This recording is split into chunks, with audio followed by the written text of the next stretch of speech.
Here we go again? More sad now. More or less. You should be.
Okay, everyone, I think we'll get started.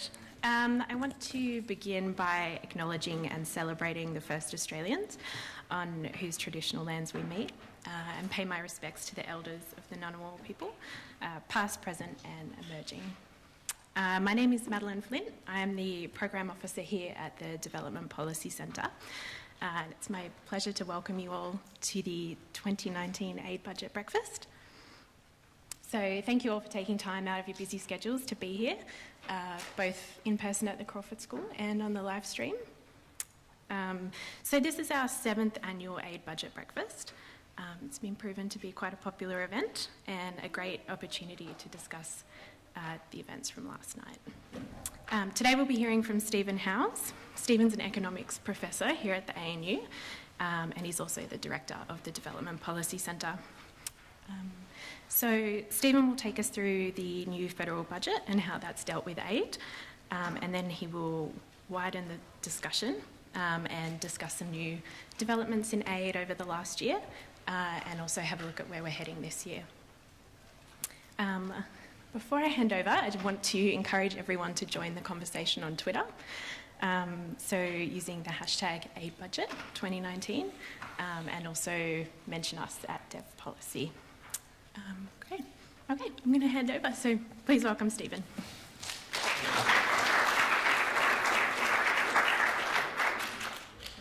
Yeah.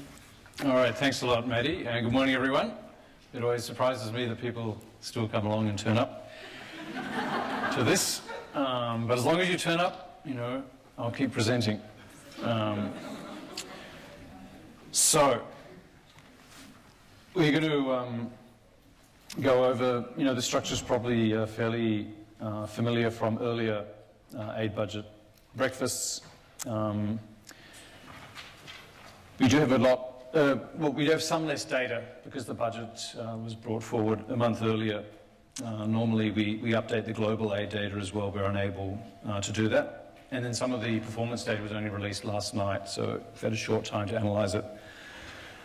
At the same time, as Maddie said, we've been trying to take this event beyond simply the aid budget, because there is only so much you can say about an aid budget unless there are some massive changes.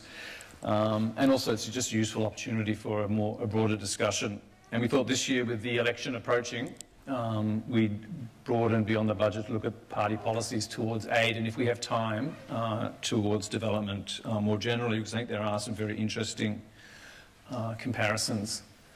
We have just released 2 reports on Australian aid, the stakeholder survey and views on EFIC and the AIFFP, Australian Infrastructure Financing Facility for the Pacific. So I won't be talking about those today, but happy to take questions on that.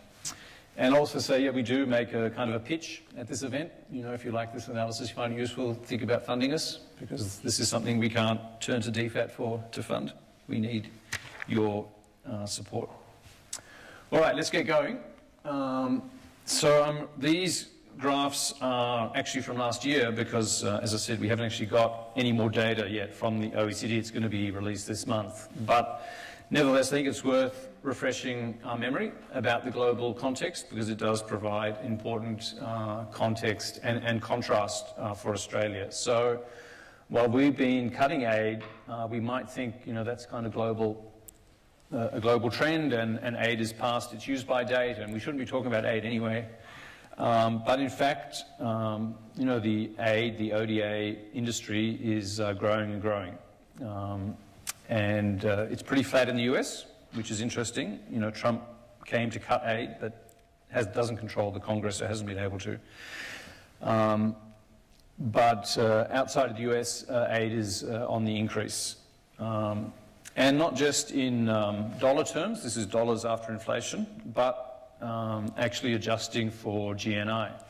The ODA to GNI ratio maybe isn't increasing anymore, but it's not declining either.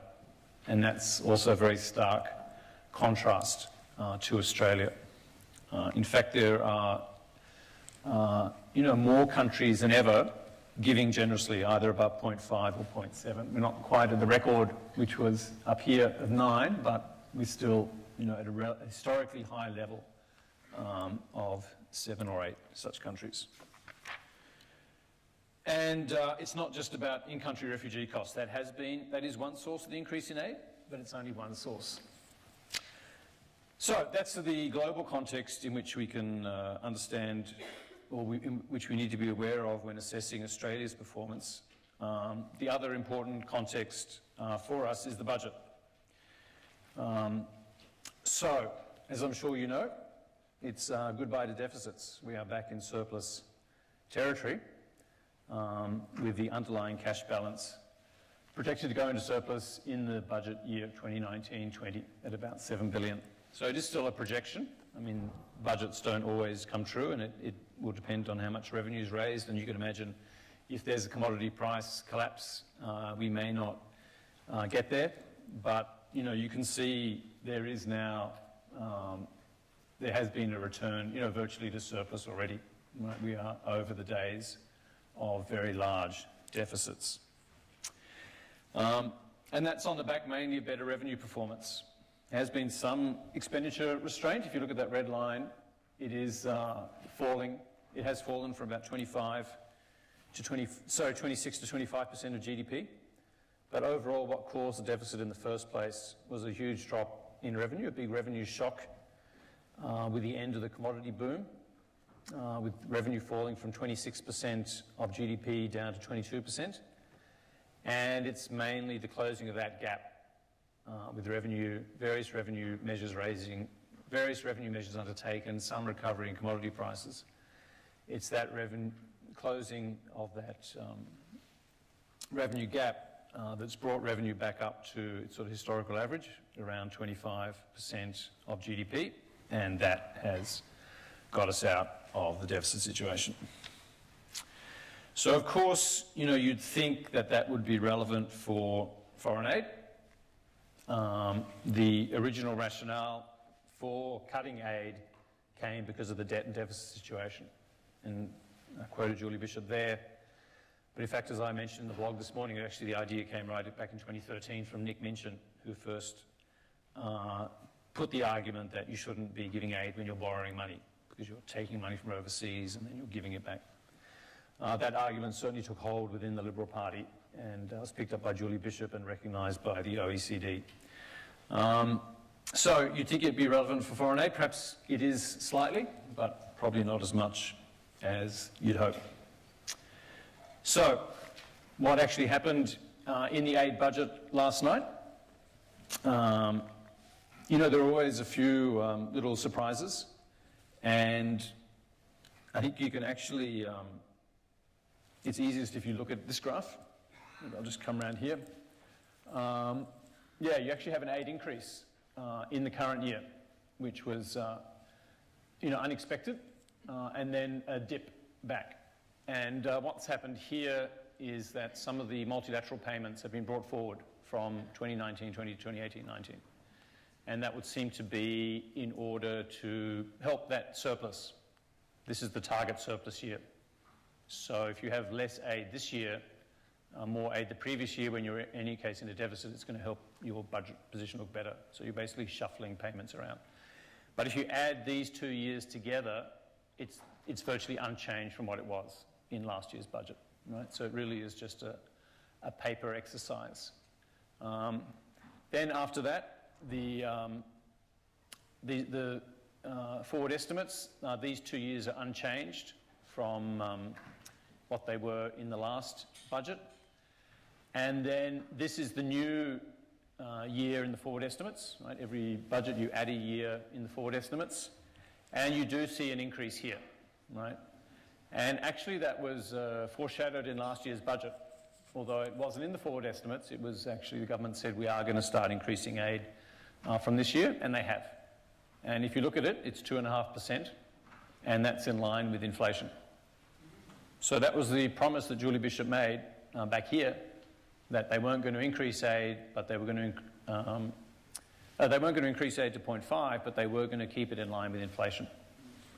So she made the promise here, and it's actually going to be implemented here. So I guess that pretty much sums up the story. So if we look at longer term, what that means, if we adjust for inflation, then in the budget year we'll see aid falling by 27%, and by the end of the aid cut process down to 31%. So that's that 1/3 cut that we've often talked about. I guess it turns out to be slightly less than 1/3, but only very slightly less. And most of the cut, you know, has now happened. Yeah, if we take the long view, this is a graph we always show, where you have the slow increase in aid, you know, really from the start of the program up to the turn of the millennium, then the rapid scale up, and then the scale down. In terms of you know, what that means for our generosity index, you know, I think what's interesting here is that we often talk about this 0.2 as kind of a threshold you don't want to go near, but we're actually getting to it, not in this year's budget, but in next year's budget. We're actually going to be at the 0.2 level. And yeah, as I mentioned in the blog and as we discussed last year, you know, the 0.2 club is not a club you want to be a member of, right? Because you've got the United States, which I guess is good company, but they're a massive economy, and massive economies tend to give less in aid as a percentage of the economy, plus, you know, they do bear a disproportionate share of the defence burden. I think their defence to GDP is about 4%. Apart from that, you've got countries in or coming out of crisis, Spain, Portugal, Greece, and then you've got new donors, you know, these countries that are just starting out with aid programs. And so it's really not where Australia should be.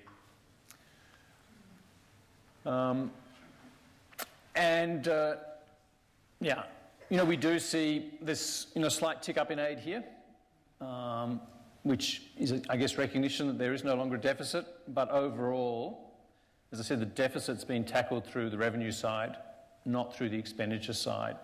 So this is all the non-aid expenditures, like this is basically total expenditure, 99% of expenditure, and it's grown by as much as aid's been cut. I mean, roughly speaking, there's some rapid growth over the forward estimates anticipated. So perhaps some slight restraint on the expenditure side so far, but big growth to come over the forward estimates and nothing like the cuts that we see on foreign aid. Yeah, so aid has just gone down the priority list and is below now 0.8% of total expenditure and is going to keep heading down, because even with that small increase from inflation, government expenditure as a whole is increasing much faster than the rate of inflation. Yeah, we track the defence to aid budget ratio, because that's I guess it's a good way of thinking about government, how the government sees the world and what's the real priority. So the old aid to GNI target was 0.5. That's been dropped. It was never achieved and has been dropped. In fact, we never got close to it. But the defence to GNI or GDP target is 2%, and we've almost got there. So we're already there at 1.95%. And that has resulted in a massive shift. We used to spend about $5 on defence for every dollar of aid, and now it's already up at 9. It's going to go above 10. Okay, so that's the aid on the aid quantity side. Do feel free to ask any questions if you've got any. Otherwise, I'll keep going, and we'll have questions at the end. In terms of countries and sectors and partners and performance, there definitely were winners and losers. And, the specifics are on this slide, but again, I think it's easier if you actually look at a graph. So if we start out at the aggregate level, it's basically the step up.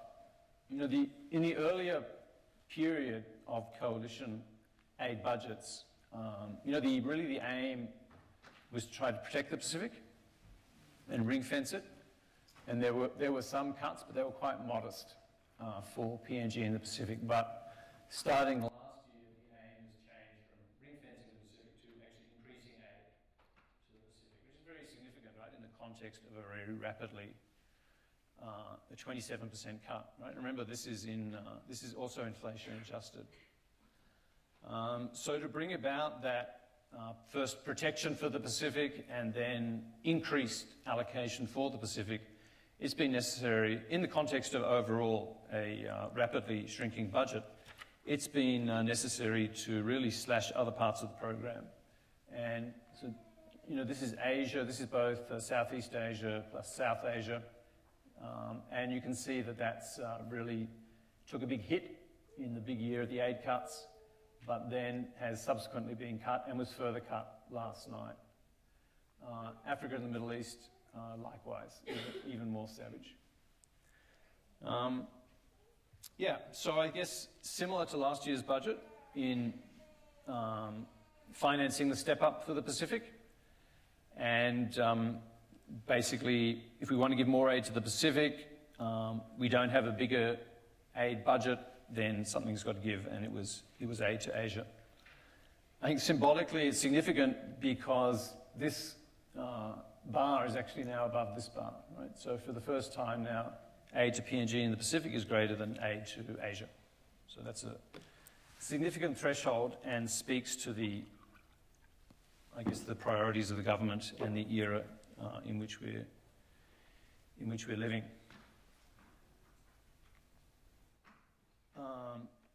So that's the, if you look at total ODA, and now we're just looking at, this is just focusing in on the last year, increases and decreases. So just in nominal terms, you have about 70 million more for PNG in the Pacific, and that's funded by a cut to East Asia of about 50 million and Southwest and other Asia by 20 million. And if you then go in further and look at the individual countries, the winners and losers, again, this is the difference comparing this year's budget, so 2019 budget with the 2018 estimated outcome. And, ranged from biggest winner to biggest loser. So the whole lot of countries in the middle, right, not really seeing any change, largely status quo. But if we look at the ones that did gain and lose, the biggest winner is Pacific Regional. And I guess that reflects this Pacific Step Up, right, which is a regional program. So the infrastructure funding, the AIFFP grant funding, we're not sure, and we know it's 500 million in total. We're not sure how much is budgeted for this year, but it's obviously, maybe it's less than 50. And then there are other regional expenditures. So there's increased spending on the Pacific Labour Scheme to support the Pacific Labour Facility. A new security college was mentioned. So these are all regional programs that will be either spent at the regional level or will be eventually allocated to individual countries, but that hasn't happened yet. After that, you get you actually get Papua New Guinea increasing, which we have Solomon Islands decreasing, and I think that's more a timing issue, perhaps around the cable expenditure on the Coral Sea cable. I don't think it's a particular policy to single out PNG. Likewise for the other smaller cuts. But at the other end, we have cuts to Indonesia, Solomon Islands, Pakistan, Cambodia, Nepal, Laos. So the ones that were highlighted at lock up the ones that you can look as actual cuts in the bilateral program, because some of this, will reflect emergency expenditure during the year. But it was Indonesia, Pakistan, where there's a very large cut in the bilateral program, about 50%. Cambodia, Nepal, yeah. I think Cambodia was singled out because it hasn't delivered on the regional, on the asylum seekers, right? Very few asylum seekers have resettled in Cambodia, so it was earlier protected from aid cuts in the hope that it would, as part of that deal, but that deal didn't work out, so Cambodia's been cut.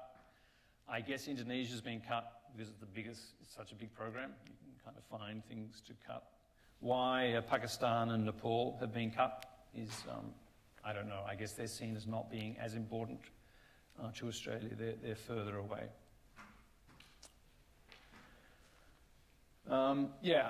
As I put in my blog last night, it strikes me as an incoherent budget. There's no rationale presented for why Asia is being cut to fund the Pacific. The reality is we need more money for the Pacific. We're not going to increase aid. Something's got to give. Therefore, Asia is going to be cut. But, the government doesn't want to come out and say that. And so you do see some attempts at a rationale that are less convincing. In fact, the Prime Minister, Scott Morrison, when he talked last year about the need for increased aid funding for the Pacific, really said he was going to cut multilateral funding. Right, that was wasteful. These clubs that we don't need to join. But as far as I can tell, that didn't happen last night. Right. The Foreign Minister, in her press release, talked about Southeast Asian countries transitioning from being developing countries.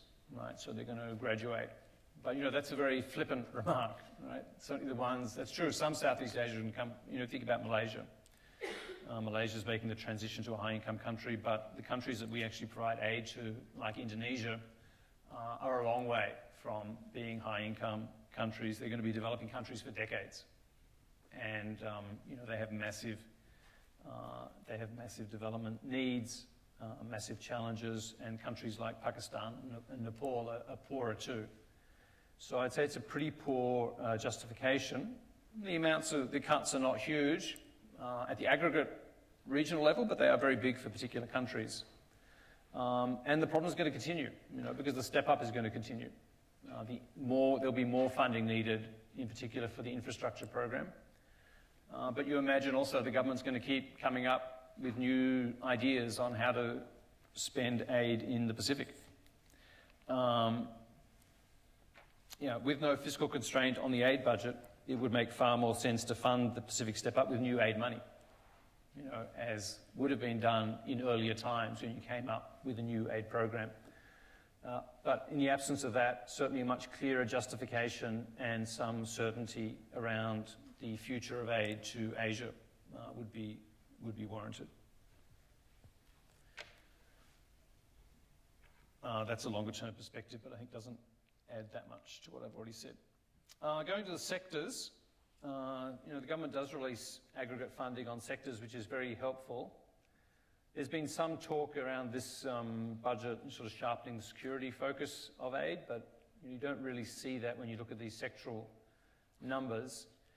In fact, the one thing that stands out is this recovery in health spending. So the government has been heavily criticised for a very sharp cut in health. And so it's interesting to see this response. Some part of it must relate to the health security, the Asia-Pacific Health Security Initiative that is now underway and spending. Otherwise, it's pretty much unchanged allocations. So there has definitely been a shift in priorities away from education and health towards infrastructure and then this protection of governance, which is still the biggest sector. But it's much more a story over the entire coalition era rather than a story of this particular budget.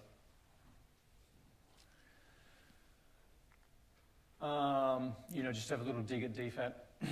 This is we always look at the expenditure on the departmental budget, which is the amount it costs to administer the aid budget. It's difficult to measure that now because it is an integrated department and a lot of people are doing both, working partly on aid, partly outside of aid. I guess it's helpful to charge your expenditures to the aid budget because you can count that as ODA. And at one stage, when the integration was announced, this was seen as being an efficiency dividend, but that's, that's a long time ago.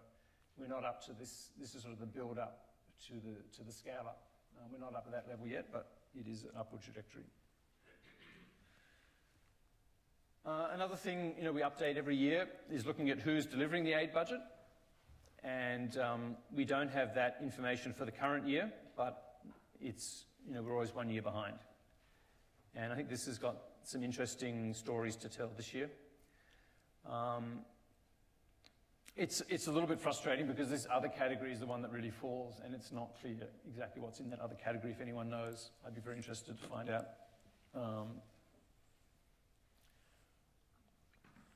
But putting that uncertainty to one side, if we look at the main modalities, you see here the government's preference for contractors as a modality.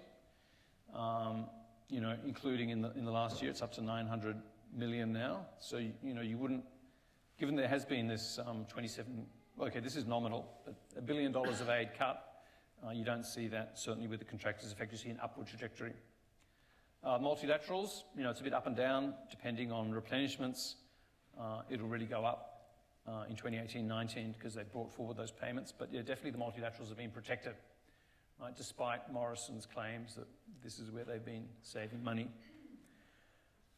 And I think NGOs have been doing it tough.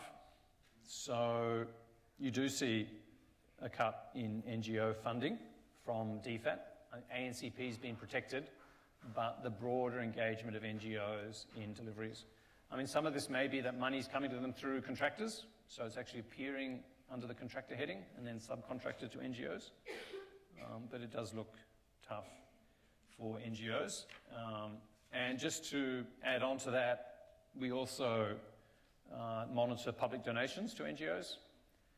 We're even another year behind because it takes time. There's so many NGOs to aggregate all that data. But you can see that the last couple of years have been disappointing for NGOs in terms of fundraising. There was an increase a few years ago, perhaps, or helped by some high-profile disasters in our region.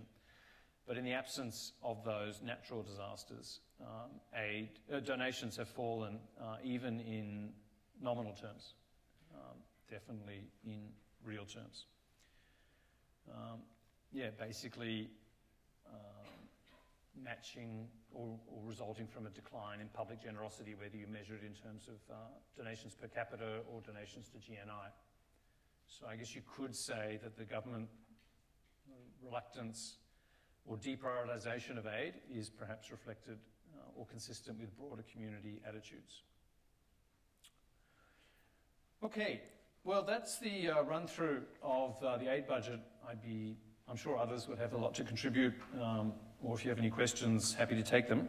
But we do have a bit of time to... Oh, sorry, I forgot one more thing. Before I get on to election policies.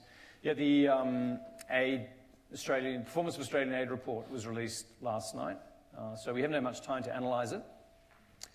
But I'll just say two things about it. It does give you a useful way of looking at performance at a country level. Always difficult to assess, but you can look at the proportion of objectives met. And you normally see PNG at the bottom, which you do now, but it has been joined now by a few other countries, Tonga, Samoa, Myanmar. I mean, you can guess what's going wrong in Myanmar. It would be interesting to find out what's been the problem, what is the problem in Samoa and Tonga. In general, though, we see that pattern that Asian countries are at the top, you know, Bangladesh, East Asia Regional, Indonesia. So these are equal first, right? So it is ironic to cut aid to your best performing countries. It's not, you know, there is Kiribati. So it's not, you know, all the Asia at one end and all Pacific at the other, but in general you can see Asia tends to be at the top end and Pacific towards the bottom. The other comment I make is disappointing. You know, they have as well as this country analysis, they have the 10 targets by which they monitor the overall performance of the aid program. These were developed in 2014, and there's been talk for a couple of years now about refreshing them. 9 of them have been met. The gender target sort of stubbornly refuses to be met.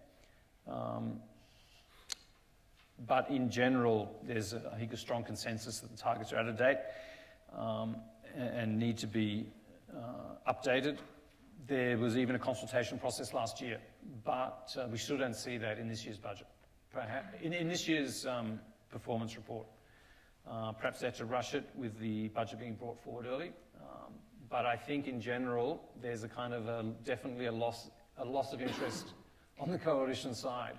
If you think about Julie Bishop when she took over, you might not have agreed with everything she said, but there was a lot of energy around the new aid paradigm and economic diplomacy and making performance count. And you compare that to now, it's really like, well, let's see if we're here next year, and then we'll worry about an aid performance and aid reform.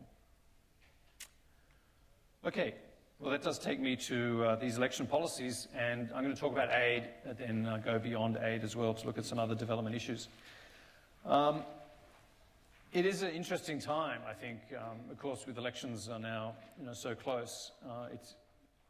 So it's certainly relevant, and there are some important differences. I'm not sure whether the coalition is going to bring out any sort of aid policy, but you can take their policy as per the forward estimates. The ALP have adopted a new policy at the party level.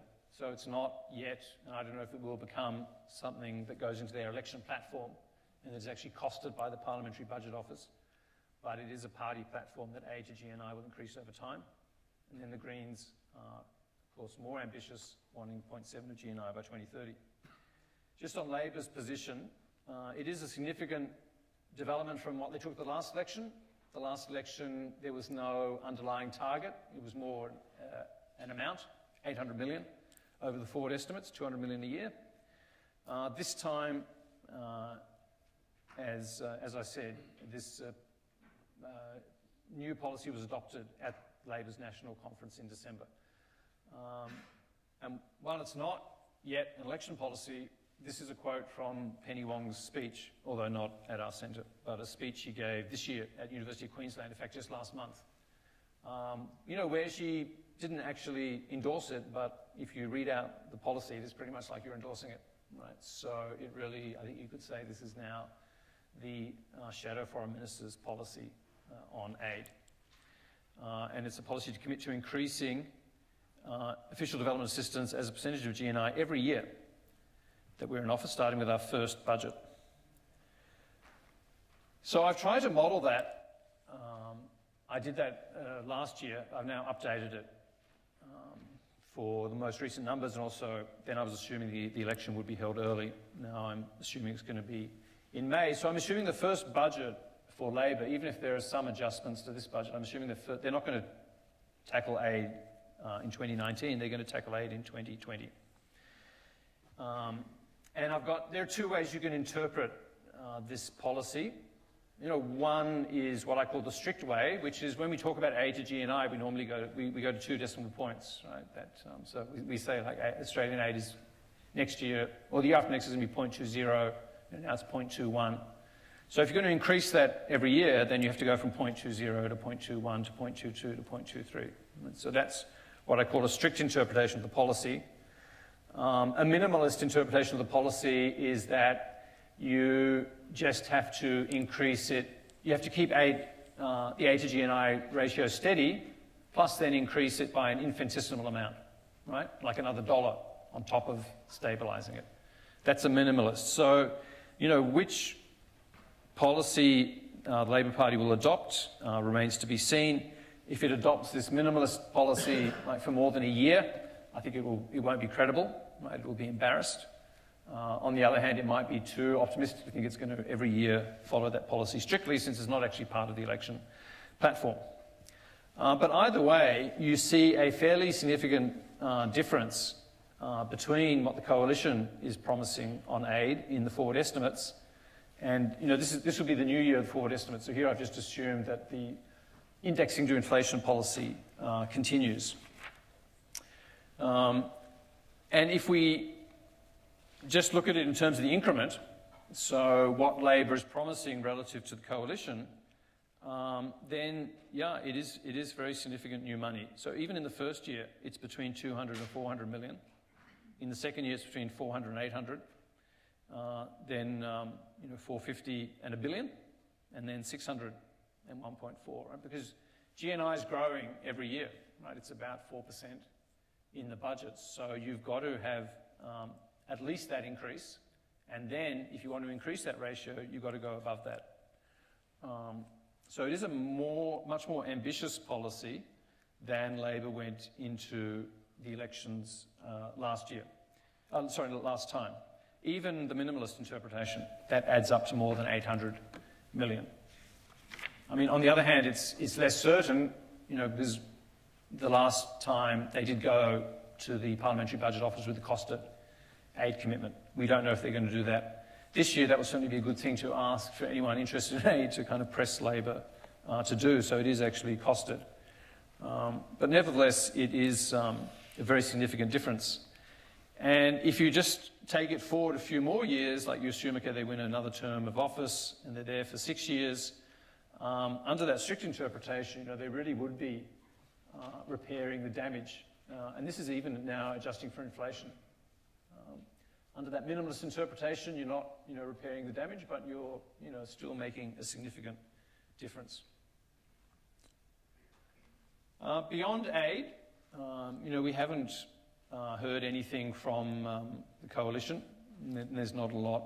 I guess they've, you know, what they want to do, they've done, and it's there in the recent budgets and the big speeches last year from Morrison and Maurice Payne, and you know, Labor seem to agree with all that about the Pacific. But if you look at Penny Wong's speeches, or the 2 speeches she gave last year and this year, you do see some interesting themes. So first, a fresh approach to PNG. You know, and this is a kind of perennial issue. When Julie Bishop came, she also promised a fresh approach to PNG, and she did adopt one. You know, I don't think it worked. So you can see why Labor's calling for a fresh approach, but you know, how you can actually improve aid delivery in PNG is not an easy question. There is an explicit recognition of aid, the importance of aid to middle-income countries in Penny Wong's UQ speech, and a call, you know, basically not to cut Asia to fund the Pacific, but to find that additional funding for aid so that you can increase aid to the Pacific while at least protecting aid to Asia. The priority themes, health, education, gender, climate change, and more recently, infrastructure. It sounds like everything, but the important, what's missing there is the biggest sector of all, which is governance. So that would be a significant shift if followed through on, that we'd see a decline in governance, which has reigned supreme for this government. Penny Wong's also been very sceptical about the innovation exchange. And it's interesting, in this budget, you do see much less funding for the innovation exchange. So the idea is the innovation exchange is now being mainstreamed. It's influencing aid operations in general, rather than running its own programs. And that's probably, I think that's a good thing. She's been more supportive of the health security initiative, but has called for some reform of that. Then there's a whole issue of DFAT reforms, where really the focus in the most recent speech is on training and getting more development expertise. I think there are bigger issues at DFAT around the governance of aid, which she's sort of highlighted, but hasn't really given a solution to. So I think that's still a sort of work in progress, or an unknown area, what actually will be done around the governance of aid beyond keeping it in DFAT. And then, two things we've been pushing for, more transparency and better communication. Again, two things that Julie Bishop actually came to into office promising, but didn't really deliver.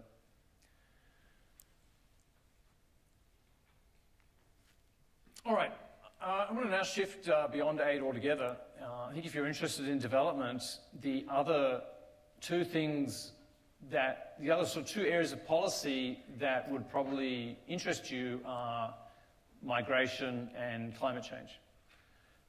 And in migration, we focus a lot on Pacific labour mobility. I think that's an area where policies are the same on paper, but whether the ALP will give it the same emphasis that the coalition has remains to be seen. But anyway, in this presentation, I want to focus on the refugee intake. So I think that is the one where there are some stark differences and where there is obviously a very strong development link if you think that the refugees are among the poorest and more generally the most deprived and exploited citizens of our globe, then increasing humanitarian intake is crucial for development and one of the most important things the government can do. If we look at it historically, the refugee intake, or it's officially called the humanitarian intake because they're not all, they don't all have to formally be classified as refugees, but they're people suffering persecution, dislocation. Overall, there's been a slight increase in humanitarian intake, but it's been left behind in the migration boom. So if we look at the humanitarian intake relative to total permanent migration, it's moved around, but overall it's on a downward trajectory, slight recovery recently. So while net migration's gone up, the net migration from refugees hasn't gone up. It's stayed pretty stable, or declined and then stayed stable. What's interesting is that, as with aid, the parties are promising different humanitarian intakes. And again, I'm just going to focus on coalition and the ALP, although again the Greens are promising an even more generous version, or a more generous intake than the ALP. But if we look at this, we do see a recent increase, which was at different times supported by first ALP, then reversed by the coalition, but now the coalition has increased the humanitarian intake to some 17,500. So that's a significant development there, but the coalition is not promising any further increase, right? It's going to be pegged at that level, whereas Labor is promising to increase that to 25,000 and has been criticised by the government for that on account of the cost. But that is a significant difference, and when you go back to the humanitarian intake by population, you use the logic, well, as a bigger country, we can afford to take in more refugees. Under the coalition, they're sort of going to be in the middle of where we've been over the last 30 years.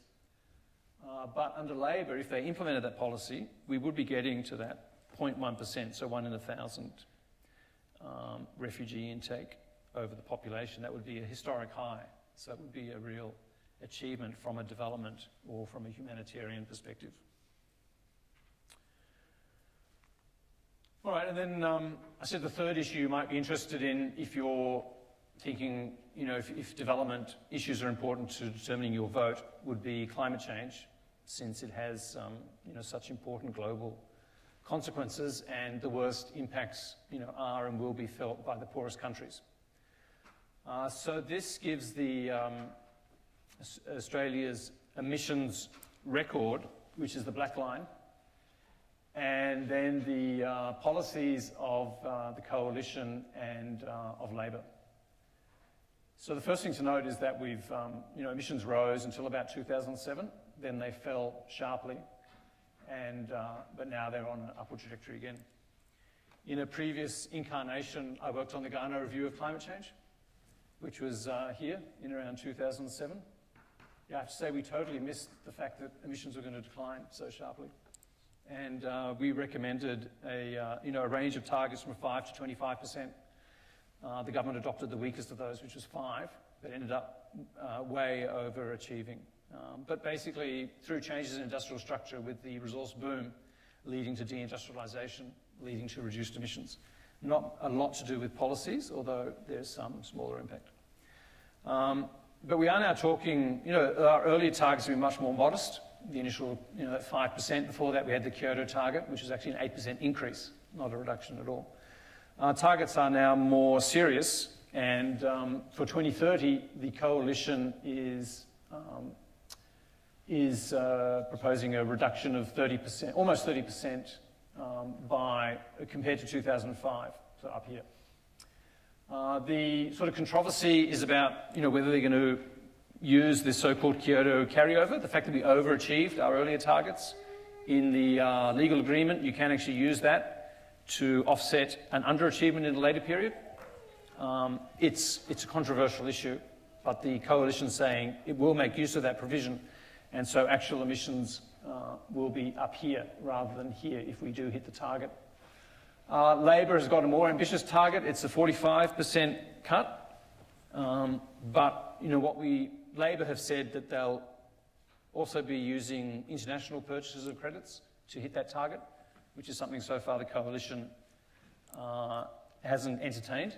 So in fact, you know, that may mean our national emissions are more somewhere up here, right? So this may be a somewhat ambitious rendering of what the ALP target actually is for the national economy. Anyway, nevertheless, you can see again a significant difference between the parties in relation to emission targets. And I guess that's where I'll conclude. On aid, yeah, no respite for aid in the budget, despite the surplus, or, you know, at best, a respite only in the last year of the forward estimates, and even then, it's only adjustment for inflation. There's no real increase. High level of continuity with earlier budgets. Continued Pacific step up and Asia's step down, I think makes for an incoherent aid program and aid budget, at least without a lot more explanation and public thinking about why we're taking the aid program in this direction. And then looking more broadly, looking forward to the elections, you know, I think there is a lot to play for in these elections, and it's interesting that development policies have become increasingly partisan over time. Although Penny Wong has been calling for a bipartisan approach to foreign aid, if you look at the way we're going, you know, we're going in the opposite direction. There used to be a bipartisan target for aid until around 2012, when that consensus broke down. And likewise, there was a bipartisan consensus around humanitarian intake, but that broke down in the same period. And on climate change, the debate between the parties used to be very much about the mechanisms and whether we'd have a carbon price or an emission reduction fund. While there was agreement on the actual target that we were trying to achieve, the disagreement was about how to get there. Now I think we still have no idea how we're going to get there. But there is a more fundamental disagreement about where we should be going around these targets. So it is an interesting development that development policies have become increasingly differentiated between the two between the two major parties. And it certainly means it's going to be very important who wins that next election.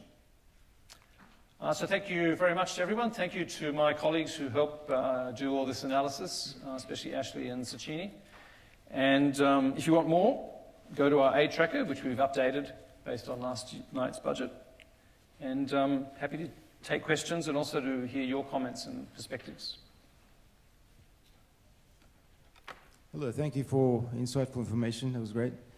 Just a question on how does the aid budget relate to the SDG? The SDGs. From the United Nations. Right. Yeah, no, I know the SDGs. Well, if you look at the aid budget documentation, you do see a increased attempt to kind of to frame the aid program within the SDGs. In fact, I haven't looked closely, but for the first time, I noticed in the green book, right, the statistical book, that there was a allocation of aid to different SDGs. So I think the government is trying to, present the aid program through the lens of the SDGs. But as I'm sure you know, the SDGs are so broad, it's difficult to actually say the SDGs are shaping the program, because you can pretty much do anything and say it links to the SDGs. So I think it's more a matter of presentation rather than actually shaping the aid budget. Yeah.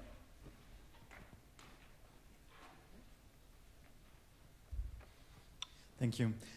Looking at the multilaterals, did you have a chance to look actually which are the multilaterals that are supported and which are the ones where there have been cuts? Right.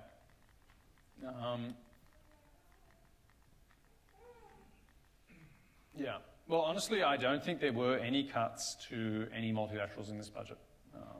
I'd be happy to be corrected, but that was my impression from the budget lockup and looking at the budget document myself.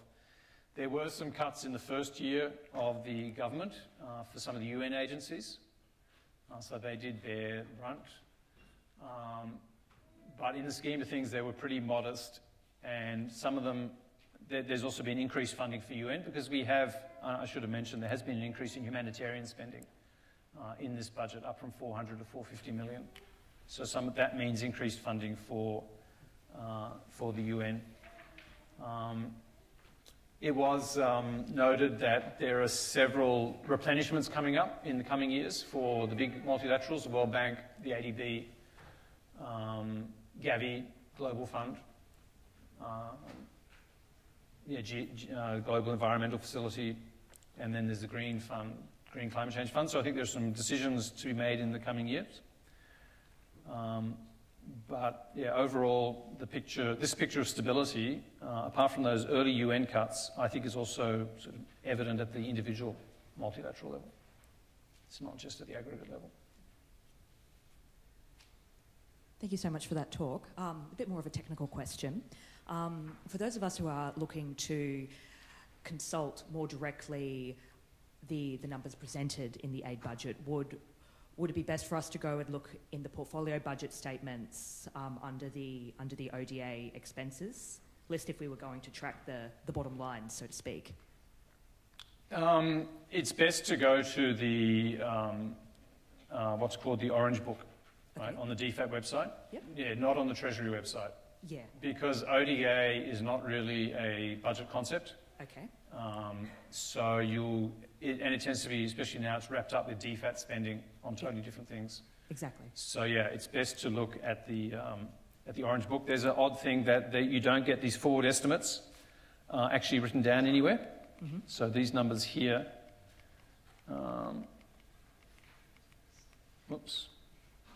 these numbers, they're actually read out to you at the budget lockup.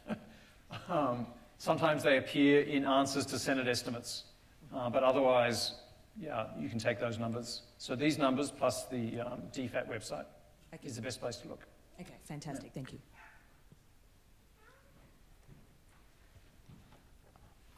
I saw like the aid that goes to the non-government organization decline.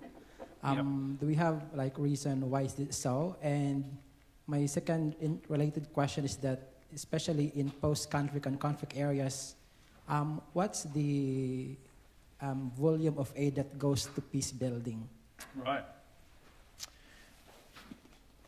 Well, there is actually a wealth of information if you dig through it. And so this is what I said. This is the Green Book, Australia's official development assistance, and it does track funding on peace building. Anyway, I won't try to find it now, but I remember it's about 80 to 90 million, so that's the answer for that question. And you were asking about this, were you, about NGOs? Yeah, is there like a sort of a decline that goes to the NGO? Why is that so? Yeah, so this is so there is this decline. I think it's a couple of reasons. One is that the DFAT likes working through contractors, doesn't have as many staff dedicated to aid, so wants to give a lot of the administrative burden to contractors, and then a number of these contractors run these facilities, right? They're very large programs that do a number of things, and one of the things they might do is pass on some of the funds to NGOs. So if it goes straight to NGOs, then it's counted under here, but if it goes via contractors, it's counted under here.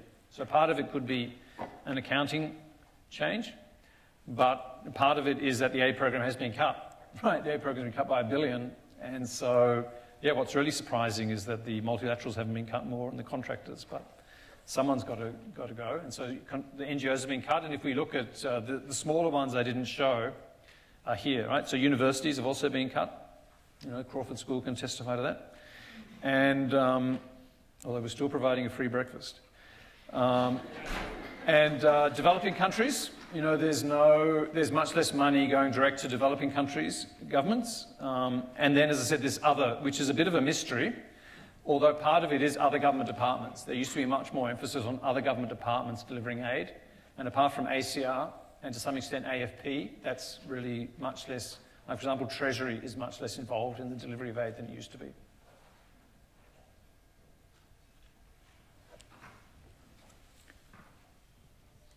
Thank you for your presentation. My question regards one of the later slides you showed in the analysis of the aid budget regarding performance. Yeah. Is there any correlation between cuts to country programs and performance?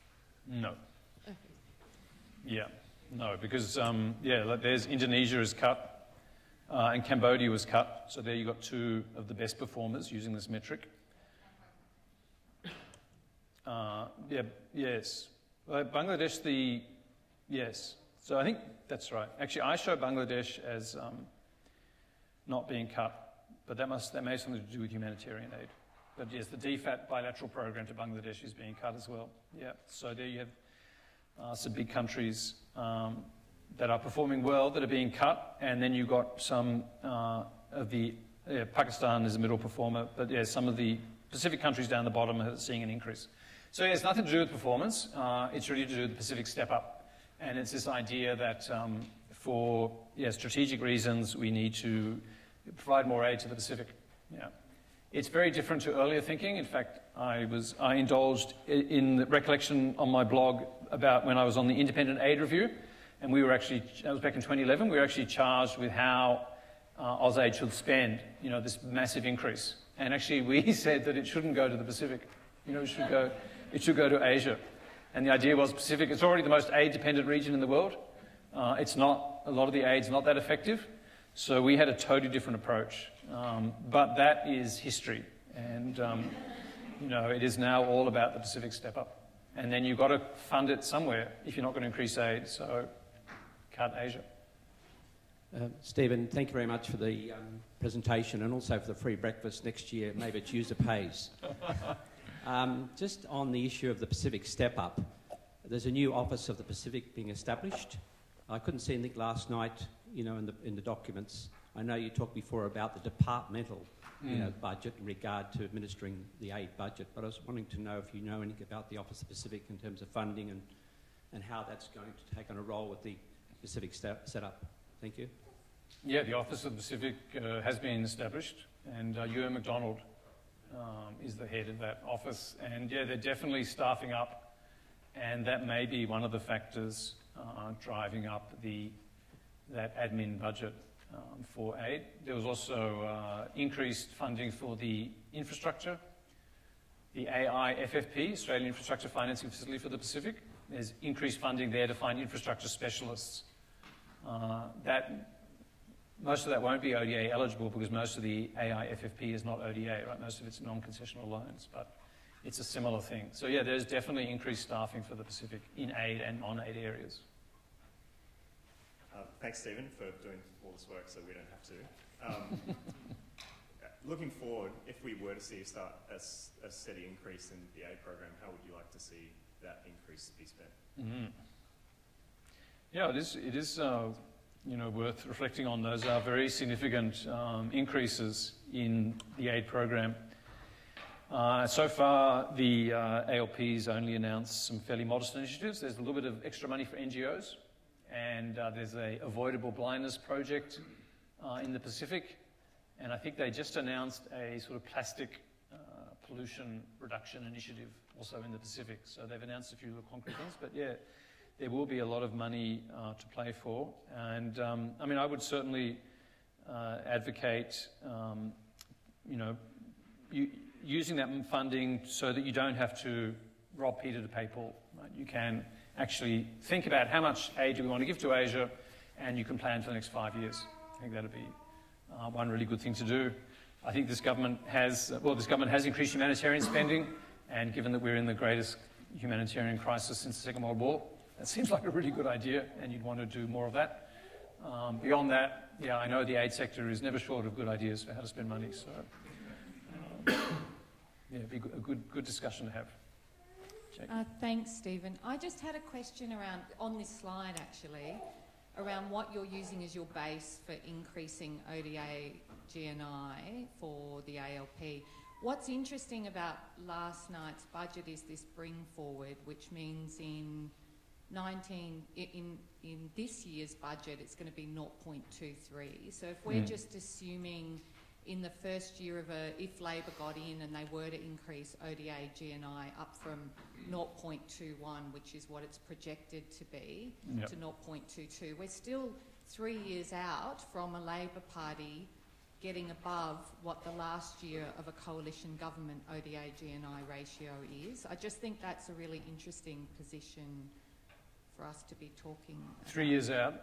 Well, so if they're 0.23 now... Yeah, that's right. And then next year they go to 0.22. 2.1. It's scheduled to be 2.1. Let's assume Labor go to 0.22. And then the following year they get to 0.23, which is matching what Labor is. It's still another whole year before they get above. Increase it beyond what this year is. Oh, that's true. That's right. So, yeah, actually... So that's a whole election cycle before they even get above where they ended. Right, but okay. I mean, actually what I'm assuming is that 0.21 is the starting point. So the Labor's only going to start increasing aid in the 2020 budget. Right, so it's even further out before they reach... But of course, 0.21 or 0.22 or 0.23 of a bigger economy does mean more money than now. So when you look at it, when you put it in dollar terms, it is significant. But I guess, I am doing my comparison relative to the forward estimates. So looking to the difference that it would make as to which government wins the election. And basically, if the coalition wins, you're going to see flat budgets for the next 2 years. That is after 2019, flat. So in fact, you get 3 years of flat budgets, and then you're going to see some very modest increases in line with inflation. So just to clarify, by 2023-24 is when you're expecting them to hit 0.24, if it's 0.21, 22, 23, 24? Under this strict interpretation, they may do less than that. So that'll be the first time they're actually above. If you leave the politics out, that will be the first year we're actually increasing ODA GNI above what it is this year. That's true. That's still not a really wholly optimistic outlook. Oh, well, I think it is pretty optimistic, actually, because it's just the amounts of money are so large. And if you think about the last scale-up, it really got stuck on the fact they couldn't... it was like a cliff, right, that they ran into, right? Whereas this does seem like a more sensible way to do it, gradually over time. And, even if... it does depend on GNI. If we have a recession, it won't look so good. But based on the assumptions in the budget, even in one term, it would make a significant difference, and certainly in 2 terms, it would be a very significant difference. Yeah. So I personally think it's a very ambitious claim. It's more about, you know, how binding is it, given that it's a party policy, not an election policy. Right. Yeah. And does it make sense for Labor to have this, policy you can quantify, but not put it in its budget costings, in its election costings? I echo thanks for a very informative presentation. When you did your sectoral analysis of the aid budget, you omitted gender, which has held steady for quite a few years. And I was just wondering if you had any commentary or thoughts about that. Right. I guess I looked at the big sectors as reported as reported by DFAT. So, to be honest, I'm not sure which one gender is in. But the earmarked funding for gender is quite small, as you know.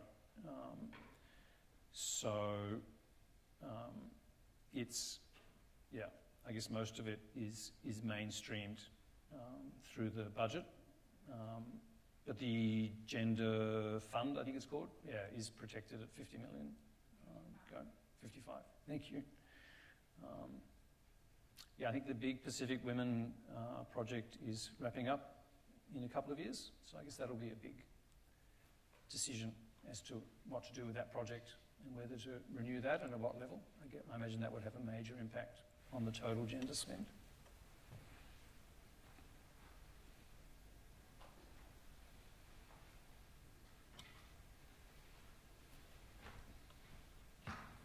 Thanks. I've just got a question about the trajectory slide you had up a moment ago. The G&I one? And it strikes me that you've used a graph in the past where you essentially had the brown. The ALP coalition one? Or this one? Yeah, the long. That's fine. It strikes me that with the scale up more and more in the rear view mirror, it strikes me that we're kind of just back to this long term kind of aid hovers around 0.2% of GNI, and essentially we're back to this kind of big picture strategic view of aid just being in the background and hovering around and not at the political forefront of the minds of our politicians. And there are potentially benefits for that. But do you get that sense that moving further and further beyond the ramp up, that we're kind of back to the future?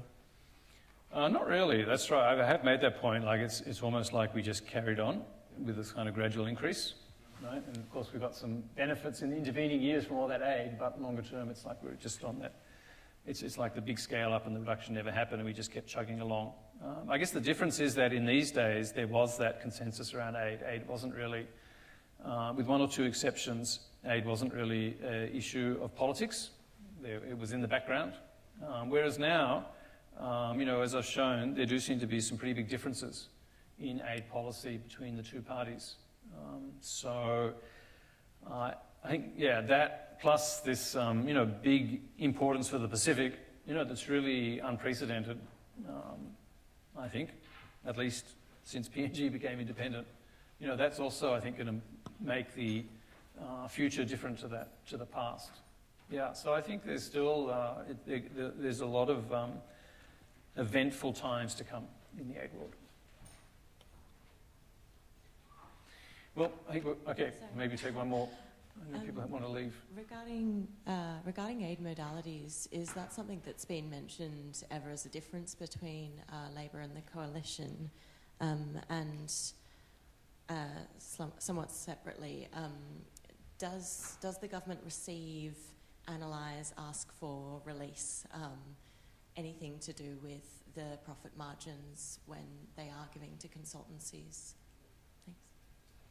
Well, I think when they bid them out, there's a competitive process and they also negotiate with contractors. But that information is not publicly available. In terms of the debate, Labor, earlier have expressed some concern about the reliance with facilities. I think if you go down to what I was saying, here. Oops. Yeah, so growing dependence on managing contractors. So the idea that DFAT was outsourcing too much. But as I've said, it's not like what their response is going to be is not really clear beyond getting more aid experts into DFAT. But yeah, I think, we, in our stakeholder survey, we had a special section on facilities, and there was certainly concern about them, in particular that they weren't achieving that goal of reducing transaction costs. They may make life easier for DFAT, but for the sort of end user, it adds another middle layer. So yeah, you'd imagine if there was a change of government, there might be some revisiting of that, or even if the same government's returned, there might be some rethinking around facilities. But yeah, I don't know of any concrete ideas beyond this one of hiring more staff, more experts. Okay, well, thanks everyone. I think we'll call it quits. Thanks to everyone who watched on live stream. And there should be some breakfast remaining outside. Please enjoy.